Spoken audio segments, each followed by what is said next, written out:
মাছটা আমি উল্টে দিব। দেখেন আলুগুলো আমার সিদ্ধ হয়ে গেছে একদম।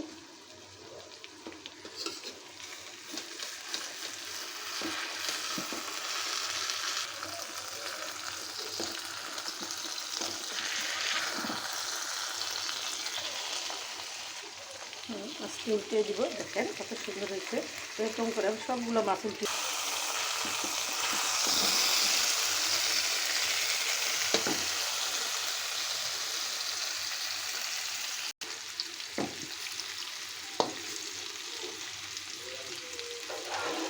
এটার গায়ে গায়ে একদম মশলাগুলো লেগে গেছে।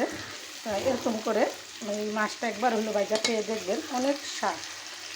আমি আগে খাইতাম না, কিন্তু বরিশালের ভাবির থেকে দেখে শিখলাম আর আপনাদের সাথেও শেয়ার করলাম। আপনারা একবার হলেও ট্রাই করে দেখবেন।